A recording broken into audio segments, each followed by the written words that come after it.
வாங்க என்னோட ஹாப்பி பிளேஸ்க்கு போகலாம். இதுதான் எங்கள் வீட்டு கார்டன். எங்கள் வீட்டு கார்டனில் நிறைய பேர் இருக்காங்க. இந்த மாஞ்செடி இப்போ புதுசாக சம்மரில் மாம்பழம் சாப்பிட்டு போட்ட வந்த செடி. அப்படியே இந்த பூவெல்லாம் பறிச்சுட்டு இன்னைக்கு கொஞ்சம் க்ளீனிங் ஒர்க்ஸும் முடிச்சுட்டு இவங்களுக்கெல்லாம் தண்ணி விட்டுட்டு அப்படியே இங்கே கொஞ்சம் டைம் ஸ்பெண்ட் பண்ணலான்ட்டு வந்திருந்தேன். இந்த டைம் இந்த செம்பருத்தி பூவும் ஒரு அடுக்கு மல்லியும் ரொம்ப நாள் கழிச்சு பூ பூத்துருக்கு. இது மதுரை மல்லின்னாங்க, அப்புறம் பார்த்தா அடுக்கு மல்லியாக இருக்குது. இப்போ இந்த செடிக்கெலாம் தண்ணி ஊற்றியாச்சு. இப்போ மெயினான ஆளுங்களை நம்ம சந்திக்க போகிறோம். அதுதான் எங்கள் வீட்டு கோழிகள். எப்பவுமே கதவு திறந்ததும் அட்டென்ஷனில் நிற்பானுங்க. பட் இந்த டைம் இல்லை. நிறைய கோழி வந்து வெயில்னால செத்து போச்சு. நிறைய 50 கோழிக்கிட்ட இருந்துச்சு. இப்போ இந்த இடத்த பார்க்கவே ரொம்ப கஷ்டமாக இருக்குது. ஒரு 10 கோழிக்கிட்ட தான் இருக்குது. இதுதான் எங்கள் வீட்டு வான்கோழி. நாங்கள் கத்துனால எங்கள் கூட சேர்ந்து கத்துவோம். அதுக்கு போர் அடித்தாலும் கத்துவோம். ஸோ கத்துன்னு கத்திக்கிட்டே இருக்கோம் எப்போ பாரு. ஸோ இவங்களுக்கும் தீனி போட்டாச்சு.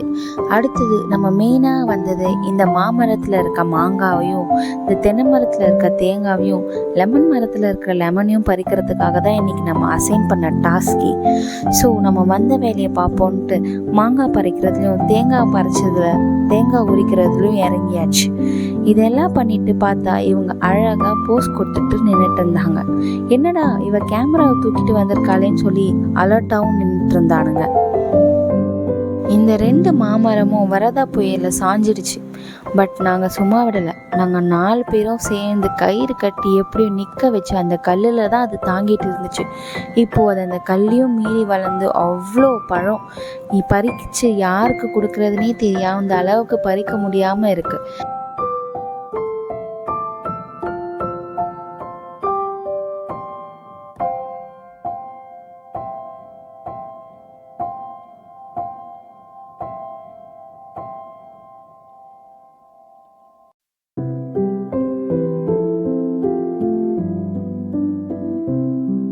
இவங்க எல்லாரையும் விட இவன் தான் இருக்கிறதுலே ரொம்ப டெரரானவன். 2 வீக்ஸ் முன்னாடி தான் சண்டை போட்டு முகத்தில் ரத்த காயத்தோடு இருந்தான். இப்போ எந்த பிரச்சனையும் வேணான்ட்டு தான் ஒதுங்கி நிற்கிறான் போல இருக்கு.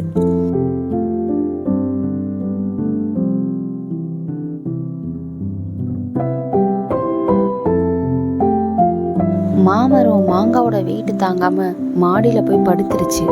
ஸோ அதெல்லாம் இன்னைக்கு பறிச்சிடலான்ட்டு முடிவு பண்ணி தான் இன்னைக்கு நான் களத்தில் இறங்கியிருக்கிறேன்.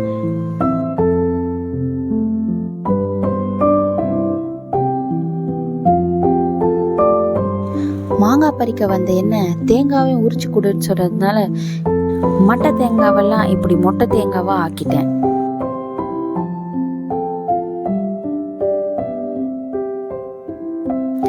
லெமனும் பறிச்சாச்சு, மாம்பழமும் பறிச்சாச்சு.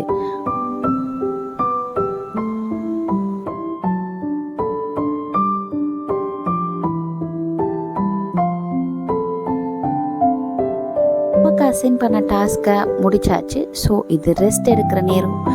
ஸோ ஒரு டீயை குடிச்சிட்டு நெக்ஸ்ட் வேலையை பார்க்க போகலாம். பாய்.